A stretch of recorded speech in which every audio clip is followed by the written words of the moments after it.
friends. This week's chapel lesson is taken from the book of Mark, and it's Mark 9. So it's about welcoming and who is the greatest. Then they came to Capernaum, and when he was at the house, he asked them, "What were you arguing about along the way?" Because they'd been arguing. But they were silent, for on the way they had argued with one another about who was the greatest.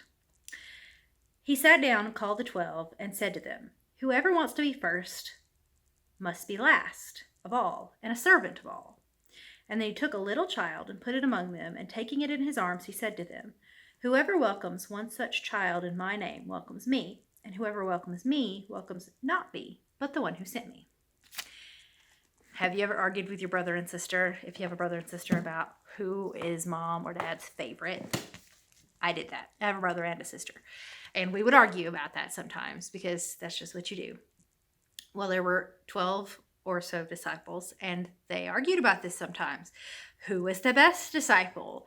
I think when you get any group of people together, eventually they're going to argue about who's the better one at something. And that's what they were doing. And Jesus said, "Stop that. That's not the point. The point is to welcome each other like a little child and not to fight over who's the greatest, because it doesn't matter." So I want to read a book to you. It's called Welcome. I love it.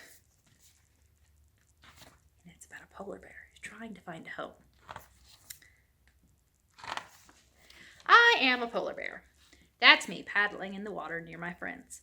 Life is quiet and peaceful on the ice. But wait a minute. What's that noise? They're trying to paddle along. Crack! The ice breaks.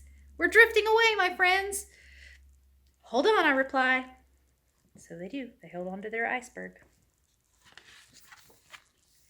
And then it's just the three of us, floating in the middle of the big blue ocean. We need to find a new home, but the water goes on forever. So we play games to pass the time. I spy with my little eye something beginning with W. It's a wave. The sky darkens, the ocean rages, and I'm scared. We need to find a new home right now. We need to find land. We're saved. Hello, cows. We're looking for a new home. May we live here, please? You are too furry. You are too tall. You are too bearish. Sorry. So the cows turned them away.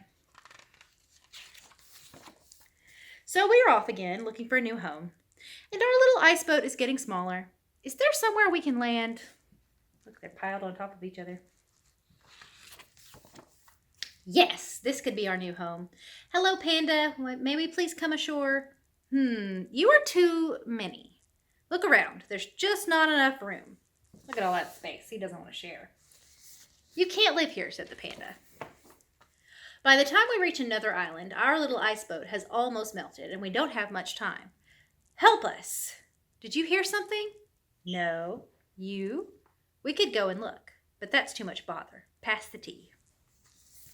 See, the giraffes, they don't want to be bothered. They just want to drink their tea. Things don't look good, and we're about to give up hope when the ocean carries us to an empty island, and not a moment too soon. We have a new home all to ourselves until there's their new home. They're on an island. "Excuse me, we're looking for a new home. Can you help us, please? It looks like you've got plenty of room." You are... There's the monkeys. They're looking for a new place to live. You think the polar bears will let them? Welcome! So that's kind of what it means to be welcoming. It means to be inviting and to open your space or your home up to someone who might need it.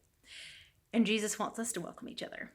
He wants us to focus on welcoming each other rather than arguing about who's the best, because that doesn't matter.